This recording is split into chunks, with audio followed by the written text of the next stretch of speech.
muito antes de Roma dominar o Ocidente, ou os britânicos espalharem seu poder pelos mares, o mundo já havia testemunhado o nascimento de um império verdadeiramente grandioso. O Império Persa, fundado por Ciro, o Grande, no século VI a.C., foi o primeiro a unir vastos territórios sob um governo central organizado, criando uma das estruturas políticas mais impressionantes da antiguidade. Sua expansão foi rápida e estratégica. Em pouco tempo dominou regiões que hoje correspondem ao Irã, Iraque, Egito, Turquia, partes da Índia e da Ásia Central. Chegou a cobrir cerca de 5,5 milhões de quilômetros quadrados, o que o tornava, na época, o maior império do mundo até então. Mas o que tornava os persas tão poderosos não eram só o seu tamanho no território, era a forma como eles governavam. Ciro, o Grande, ficou conhecido por sua política de tolerância religiosa e respeito às culturas locais. Em vez de destruir tradições, ele as preservava. Um exemplo famoso foi a libertação dos judeus do cativeiro babilônico, o que lhe rendeu respeito até mesmo fora do império. Dário I, seu sucessor, levou essa estrutura a outro nível e dividiu o império em províncias, cada uma comandada por um governador. Para evitar abusos de poder, criou um sistema de espionagem conhecidos como olhos e ouvidos do rei, que monitorava cada região. Também construiu uma rede de estradas, sendo a mais famosa a Estrada Real Persa, que conectava cidades a milhares de quilômetros de distância, facilitando o comércio, comunicação e mobilização do exército. A capital, Persépolis, simbolizava o poder e a sofisticação persa, com sua arquitetura monumental e mosaicos detalhados. Apesar de ter sido destruído por Alexandre o Grande, o império deixou um legado duradouro. A ideia de um estado baseado em organização, respeito à diversidade e a eficiência administrativa. Mais do que um império de espadas, foi um império de ideias. Durante mais de 2 milênios, a China foi governada por dinastias que se sucederam com glórias e quedas, mas entre todas foi a dinastia Qing, fundada pelos Manchus no século XVII, que levou o Império Chinês à sua maior extensão territorial, alcançando cerca de 14 milhões de quilômetros quadrados e marcando o auge de uma das civilizações mais antigas e resilientes da história. O que diferenciava a China de outros impérios não era apenas o tamanho, mas a continuidade de sua cultura, língua e instituições ao longo do tempo. Mesmo sob novas dinastias, o país manteve valores, práticas enraizadas no confucionismo, como o respeito à hierarquia, à família e à ordem social. Esse pensamento guiava não só a vida das pessoas, mas também o próprio governo. A base da força do império estava em sua estrutura administrativa altamente sofisticada. Através dos exames imperiais, jovens de diferentes regiões podiam ascender à burocracia estatal apenas com base no mérito. Era um sistema que, mesmo rígido, permitia alguma mobilidade social, algo raro na maioria dos impérios antigos. Durante a dinastia Qing, a China consolidou seu poder interno e ampliou sua fronteira para regiões como o Tibete e a Mongólia. A administração era feita com uma mistura de controle central e tolerância, o que ajudava a manter a estabilidade a um território tão vasto e diverso. Culturalmente, a era Qing foi marcada por um florescimento artístico e intelectual, com avanços na pintura, literatura e na invenção de livros. Ao mesmo tempo, o império manteve uma forte identidade chinesa. Apesar de sua grandeza, o império enfrentaria crises internas e pressões externas, principalmente com a chegada das potências europeias no século XIX. Ainda assim, seu legado permanece. A língua escrita, a filosofia, os costumes milenares e a ideia de um estado centralizado e duradouro, que sobrevive até hoje na China moderna. Imagina um império que começou como uma pequena cidade às margens do rio Tibre e séculos depois dominava quase toda a Europa, parte da África e do Oriente Médio. Esse foi o Império Romano, que alcançou seu auge por volta de 117 d.C., sob o comando do Imperador Trajano, com cerca de 5 milhões de quilômetros quadrados. O segredo do sucesso romano estava em sua capacidade de adaptação e organização. Sua força não vinha apenas de exércitos bem treinados, mas da forma como integravam os povos contestados. Em vez de apenas dominar, Roma oferecia cidadania, proteção e infraestrutura, em troca de lealdade e tributos. Era uma tropa estratégica que tornava o império mais estável. As famosas estradas romanas, que conectavam todos os campos do território, foram essenciais. Elas permitiam deslocamento rápido de tropas, circulação de mercadoria e comunicação eficiente. Algumas dessas vias ainda existem hoje, mostrando a engenharia de ponta daquela época. Outro ponto-chave era o direito romano. As leis criadas em Roma se espalharam pelo império e moldaram a forma como muitos países ainda pensam a justiça. O princípio de que todos são iguais perante a lei e de que se deve provar a culpa de alguém são heranças diretas do Império Romano. Além disso, anfiteatros, arquitetos, templos e colunas foram erguidos para mostrar sua força, mas também para servir ao povo. O Coliseu, por exemplo, não era só um lugar de espetáculos, mas também uma forma de manter o povo entretido e satisfeito. O legado romano é imenso. A língua latina, base do português, espanhol e italiano, nasceu ali. O cristianismo, que surgiria da periferia do Império, seria mais tarde adotado como a religião oficial, e a ideia do Império centralizado e unificado seria de modelo para reinos e nações nos séculos seguintes. Roma caiu no Ocidente no ano de 476, mas nunca desapareceu completamente. Sua sombra ainda paira sobre o mundo moderno, na política e no direito, na cultura e até na forma como construímos as cidades. Quando o Império Romano do Ocidente caiu em 476 d.C., muitos acreditavam que Roma havia desaparecido, mas do Oriente, ela ainda respirava sob um novo nome, Império Bizantino, com a capital em Constantinopla. Esse império durou quase 1000 anos, até 1453, mantendo vivo o legado romano em meio a transformações profundas. O Império Bizantino era, oficialmente, o Império Romano no Oriente. Seus imperadores se chamavam Césares. A sua língua oficial no início era o latim. Com o tempo, porém, a cultura grega se tornou dominante e o grego virou um idioma principal. Essa mistura entre mundo romano e mundo grego tornou o Bizâncio único, uma ponte entre Ocidente e Oriente. Seu auge aconteceu no governo de Justiniano I, no século VI. Ele tentou restaurar o antigo Império Romano, reconquistando partes da Itália, norte da África e Espanha. Mas seu legado mais duradouro foi o Corpus Julius Civilis, um código antigo de leis que influenciaria o direito europeu por séculos. Bizâncio também se destacou por sua resiliência. Mesmo cercado por inimigos, persas, árabes, cruzados e por fim os turcos, o Império sobreviveu, em partes graças à sua diplomacia afiada, exército disciplinado e localização estratégica. Constantinopla, protegida por muralhas gigantescas, era considerada inexpugnável por quase 1000 anos. Culturalmente, o Império Bizantino foi um guardião da herança clássica. Enquanto o Ocidente mergulhava na Idade Média, os bizantinos reservaram textos de filósofos gregos, práticas médicas, conhecimentos matemáticos e tradições humanas. Sem eles, boa parte da cultura greco-romana teria se perdido. Religiosamente, o Império foi o berço da Igreja Ortodoxa, separada da Igreja Católica em 1054. Sua arte religiosa, os famosos ícones, influenciou toda a tradição cristã oriental. Até hoje, países como Rússia, Grécia e Sérvia guardam essa herança espiritual intelectual e estética. Quando Constantinopla caiu para os otomanos em 1453, muitos estudiosos fugiram para o ocidente, levando consigo manuscritos antigos. Isso ajudou a impulsionar o movimento que hoje chamamos de Renascimento. No século VII, uma nova força surgiu nas areias da Península Arábica, o Islã. Pouco após a morte do profeta Maomé, seus seguidores deram início à formação de um império que, em poucas décadas, se espalhou por 3 continentes. Esse império, conhecido como Califado Islâmico, foi um dos mais vastos e influentes da história, unindo fé, política e conhecimento. O primeiro grande impulso veio com o Califado Omíada, cuja capital era Damasco. Em menos de um século, os exércitos islâmicos conquistaram regiões que iam da Península Ibérica até a Índia. Foi uma expansão tão rápida que muitos impérios antigos levaram séculos para alcançar algo parecido.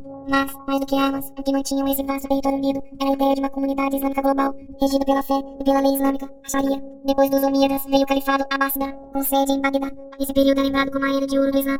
Enquanto a Europa ainda vivia o auge da Idade Média, Bagdá se tornava um dos centros mais avançados do mundo. Ali floresceram a matemática, astronomia, medicina, filosofia e literatura. Cientistas como Avícenna, grande médico e filósofo, influenciou tanto o mundo islâmico quanto o mundo ocidental. O Califado também foi um exemplo de tolerância religiosa relativa, especialmente nos primeiros séculos. Judeus, cristãos e outras minorias podiam viver no território islâmico pagando um imposto específico, o que permitiu a convivência e a troca de saberes entre as culturas diferentes. Essa fusão de conhecimento criou um ambiente fértil para o avanço intelectual e científico. O declínio do califado foi lento, enfraquecido por disputas internas e invasões que fragmentaram a política. Em 1258, os mongóis destruíram Bagdá, marcando simbolicamente o fim da Abássida. Ainda assim, o legado do califado islâmico permaneceu. Suas traduções e descobertas foram mais tarde recuperadas pela Europa, ajudando a impulsionar o renascimento.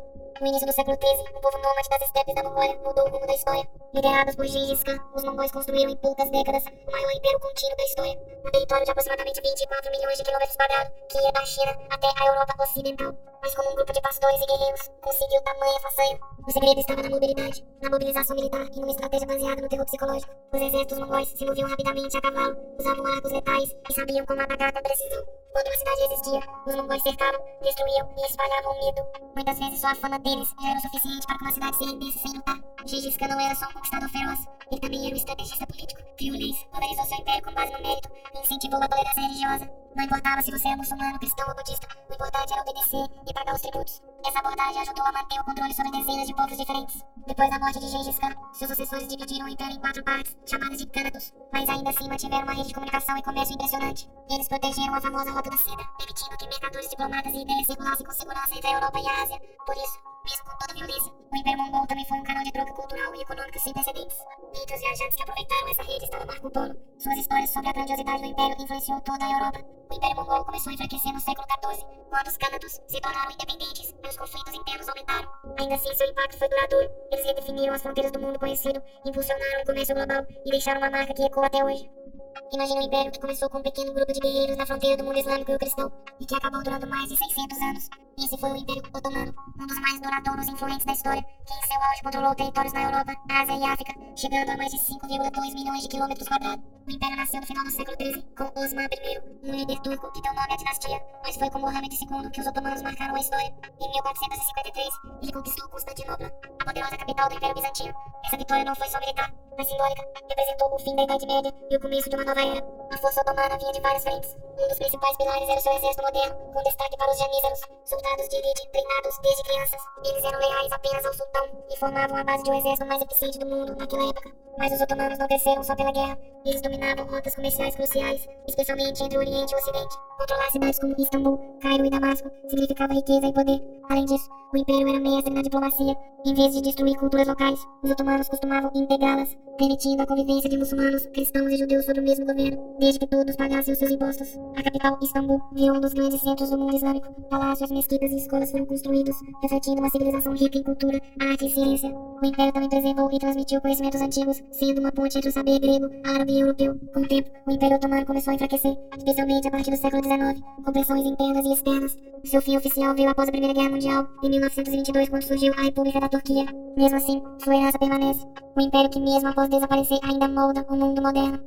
O Império Português foi o primeiro império global da história, alcançando territórios em 4 continentes e se estendendo por cerca de 4 milhões de quilômetros quadrados. Seu apogeu aconteceu entre os séculos XV e XVII, quando portugueses dominaram rotas comerciais e estabeleceram uma rede de postos em colônias ao redor do mundo, desde as Ilhas Atlânticas até o Brasil, a África, a Índia e ilhas do Pacífico. A jornada para o poder começou com o reinado de João II, no final do século XV, que incentivou a exploração marítima. Com o navegador Vasco da Gama, Portugal se tornou o primeiro país a alcançar as Índias por mar em 1498, dando início a um império baseado no comércio de especiarias e outros produtos preciosos como prata e ouro. Portugal também foi pioneiro na colonização. Ao longo do século XVI, o império se expandiu rapidamente, com a fundação de colônias na África, Brasil e Ásia. As feitorias, postos de comércio e os fortes ao longo da costa africana e asiática permitiram que os portugueses controlassem o comércio de escravizados e mercadorias valiosas, estabelecendo uma rede de comércio que ligava o Ocidente ao Oriente. Além disso, a religião católica se espalhou pelos territórios portugueses, com missões religiosas desempenhando um papel fundamental na integração da população nativa às novas realidades coloniais. Apesar do sucesso inicial, o império entrou em declínio no século XVII. A concorrência crescente com outras potências europeias, como a Inglaterra e a Holanda, e as guerras constantes contra esses países enfraqueceram a posição de Portugal. O Império Português também sofreu com a exploração brutal das populações nativas e a extração excessiva de recursos, o que prejudicou suas colônias e sua sustentabilidade a longo prazo. Mesmo assim, o legado do Império Português é incontestável. Ele não só moldou o comércio mundial e a disseminação cultural, mas também influenciou profundamente as relações internacionais e as civilizações das regiões em que tocou. O Império Azteca floresceu entre os séculos XIV e XVI na região central do México, com uma área de cerca de 220 mil quilômetros quadrados. Esse império foi uma das civilizações mais impressionantes da Mesoamérica, tanto pela sua organização política, quanto pelas suas realizações culturais e militares. Fundado pelos mexicas, como os aztecas eram chamados, o império se expandiu principalmente por meio da conquista militar e de aliança com outros povos da região. Eles mantinham uma estrutura hierárquica complexa, com uma sociedade centralizada ao redor de uma figura divina, o imperador, que era considerado um representante dos deuses da terra. O principal motor do poder azteca era o seu exército, altamente treinado e disciplinado. Os aztecas usavam armas de obsidiana, que eram afiadas e letais. Além disso, sua estratégia de guerra envolvia não só a expansão territorial, mas também o controle dos tributos pagos pela população conquistada. Os prisioneiros de guerra, especialmente os escravizados, eram utilizados na cerimônia religiosa, sendo um ponto importante na cultura azteca. A economia azteca era fortemente baseada na agricultura, com a criação dos chinampas, ilhas artificiais para aumentar a produção de alimento. O milho, feijão e a abóbora eram os principais, mas também havia mercados urbanos com uma vasta troca de produtos como têxteis, joias e até cacau, que servia como moeda. Embora tenha sido um império altamente organizado e com grandes avanços culturais, o legado azteca foi interrompido com a chegada dos conquistadores espanhóis em 1519, liderados por Hernán Cortés. A aliança dos aztecas com outros povos indígenas que resistiram à sua dominação não foi suficiente para impedir a queda do império. Doenças trazidas pelos europeus e o uso de táticas militares superiores facilitaram a destruição da capital, marcando o fim de toda uma era. Hoje o legado azteca é um componente essencial na cultura mexicana. Sua arte, mitologia, arquitetura e tradições continuam a influenciar o México contemporâneo, mantendo viva a memória de uma das civilizações mais fascinantes da história. O Império Inca, que se estendeu por grande parte da América do Sul, foi o maior império da América pré-colombiana. Sua capital, Cusco, localizado no atual Peru, era o centro de um vasto território que abrangia desde o Equador até o Chile, com uma área de aproximadamente 2 milhões de quilômetros quadrados. O Império Inca foi uma civilização impressionante em termos de organização social, engenharia e administração. O poder do Império Inca repousava em uma forte centralização política, como o Sapa Inca, o imperador, considerado um deus vivo, o filho do sol, governado com autoridade absoluta. O império era estruturado de forma hierárquica, com nobres, sacerdotes, camponeses, desempenhando um papel crucial na sociedade. Um dos maiores legados dos Incas foi o seu sistema de estradas, que se estendiam por milhares de quilômetros, conectando toda a região andina e permitindo a rápida movimentação das tropas, mercadorias e informações.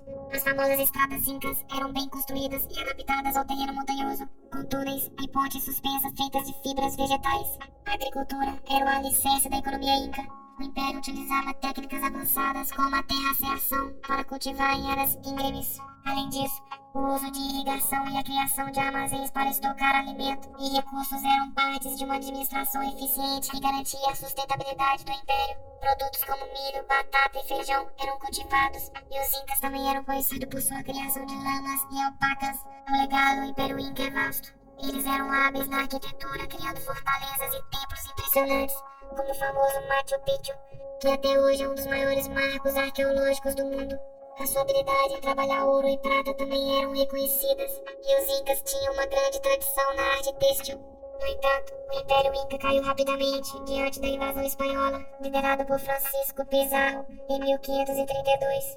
A rápida desintegração do Império foi em grande parte devido à disseminação de doenças trazidas pelos europeus, juntamente com a divisão interna provocada pela morte do Sapa Inca e a exploração militar dos conquistadores. O legado Inca ainda é vivo na cultura dos povos andinos, cujos descendentes continuam a preservar tradições como a arte têxtil, a música tradicional e o culto a Inti, o Deus Sol. O Império Espanhol foi um dos primeiros e mais poderosos impérios globais da Terra. No auge, chegou a controlar aproximadamente 13 milhões de quilômetros quadrados, com territórios espalhados pela Europa, América, África, Ásia e Oceania. Tudo começou no século XV, quando os reis católicos financiaram a expedição de Cristóvão Colombo em 1492. Essa viagem não apenas descobriu um novo continente para os europeus, como abriu caminho para um vasto processo de conquista